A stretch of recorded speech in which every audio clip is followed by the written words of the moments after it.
साधु का काम जानते हैं क्या है? संसार में घूमता रहे, और जो जीव संसार में फंसा हुआ है उसके मन को संसार से निकालकर और भगवान के चरणों तक पहुंचा जाए, यही साधु का व्यवहार है जो भरत जी कर रहे हैं। और एक निवेदन करूं आपसे, जीवन में सबका पीछा भी नहीं करना चाहिए। शैलेश भैया, जीवन में उसी का पीछा करना चाहिए जो हमको भगवत प्राप्ति करा दे, भगवान की कथा में पहुंचा दे, मंदिर में पहुंचा दे, किसी आश्रम पर पहुंचा दे। मार्ग के लोग भरत जी के साथ लगे। भरत जी सबको लेकर चित्रकूट में मंदाकिनी जी के तट पर पहुंचे हैं, किनारे में। रात्रि विश्राम भया। प्रातः काल पूज्यपाद गोस्वामी तुलसीदास जी कहते हैं, उहां राम रजनी अवशेषा, उहां राम रजनी अवशेषा, जागे सिया सपन अस देखा, जागे सिया सपन अस देखा, सहित समाज भरत जनु आए, सहित समाज भरत जनु आए, नाथ वियोग पाप तन ताए, नाथ वियोग पाप तन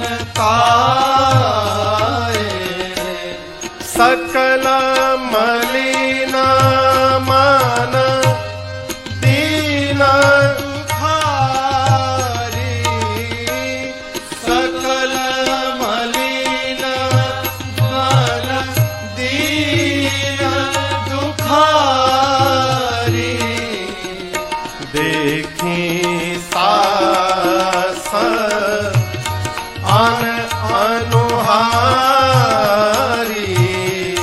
देखी सास अन अनुहारी, देखी सास अन अनुहारी, देखी सास आन अनुहारी।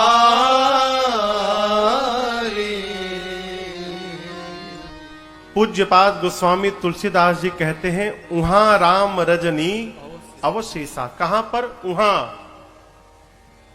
यहां दर्शन करिए, कितनी बारीक लेखनी है गोस्वामी जी की। कहते हैं उहां यानी वहां पर। कहां पर? जहां राम जी सोए हैं, सीता मैया सोई हैं, चित्रकूट में राम जी जगे। तो गोस्वामी जी कहां है? यहां पर। जब कोई यहां रहेगा तभी वहां की बात करेगा। यदि वहां राम जी जगे तो गोस्वामी तुलसीदास जी कहां है? यहां, जहां भरत भैया है। क्यों? तुलसीदास जी भी चाहते हैं यदि भगवान को प्राप्त करना है तो भगत के ही शरण में रहना पड़ेगा। बिना भगत के शरणागति भय भगवान की प्राप्ति होने वाली नहीं है। इसलिए गोस्वामी तुलसीदास जी भी भरत भैया के पास हैं। प्रातः काल रात्रि बीतने पर प्रभु श्री राम जगे। सीता मैया ने प्रणाम करके कहा, नाथ, मैंने भोर बेला में स्वप्न देखा, भरत भैया आ गए हैं। पूरा शरीर वियोग के कारण दुर्बल हो गया है।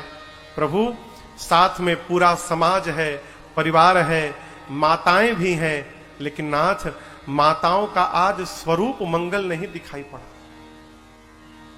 भगवान सुने तो प्रभु विह्वल हो गए। कहे, जानकी, भोर बेला का स्वप्न, भय लग रहा है कहीं सत्य न हो जाए। स्वप्न मंगलकारी नहीं है। लक्ष्मण भैया को लेकर प्रभु श्री राम भगवान शंकर का पूजन प्रारंभ कर दिए। पूजनोपरांत राम जी मुनियों का आदर सम्मान करके बैठे ही थे अभी, तब तक दिखाई पड़ा उत्तर दिशा की आकाश में पूरा का पूरा वायुमंडल धूल से भर गया। पक्षी चहचहा कर भागने लगे। भगवान आश्चर्यचकित होकर दौड़कर आश्रम के भीतर गए। कुछ कोल भील रघुनाथ जी को ढूंढ रहे थे। राम जी ने पूछा क्या हुआ? कोल भीलों ने कहा प्रभु आपके कोई भाई है क्या आपके जैसे? राम जी बोले है ना।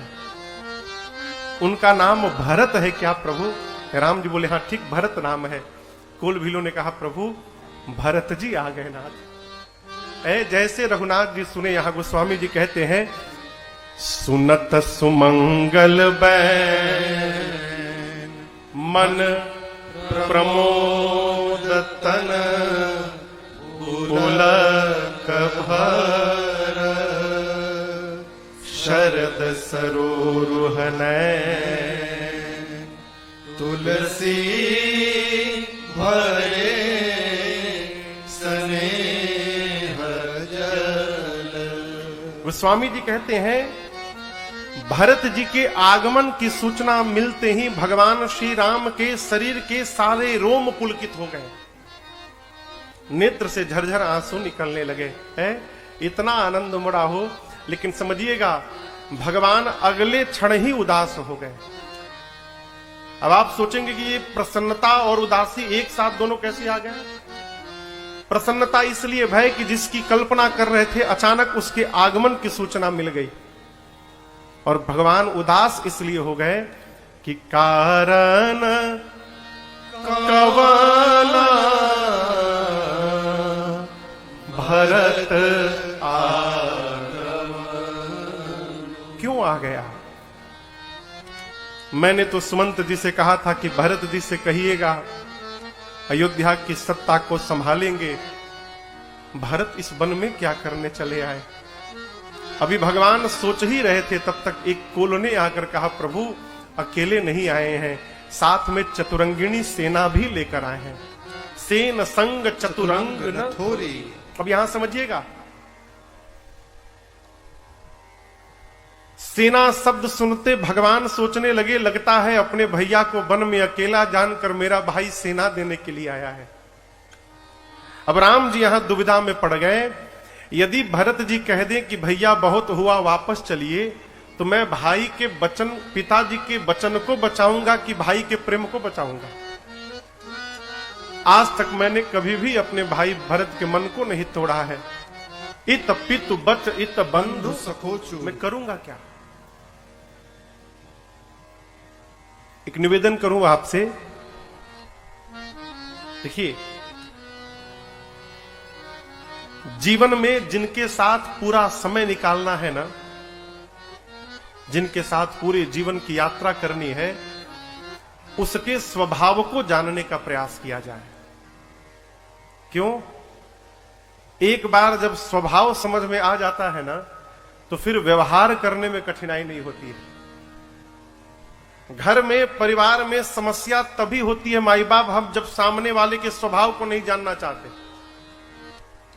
राम जी दुविधा में पड़े तो राम जी क्या किए? भरत जी के स्वभाव का चिंतन करने लगे, और जैसे भरत भैया के स्वभाव का चिंतन भया, भगवान को समाधान भी मिल गया। क्या मिला? भरत कहे महु साधु सयाने। राम जी कहते हैं भरत जी के आने से मुझे क्यों चिंता हो करना, भरत जी मेरे कहने में रहते हैं। यही भरत चरित्र है।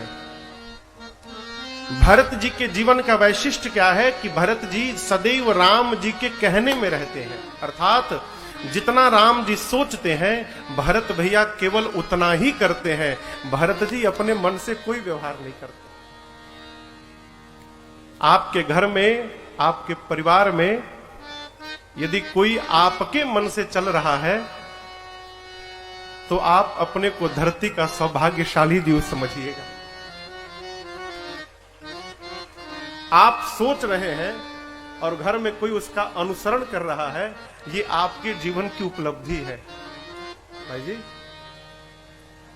बहुत दुर्लभ है वो, बहुत दुर्लभ है।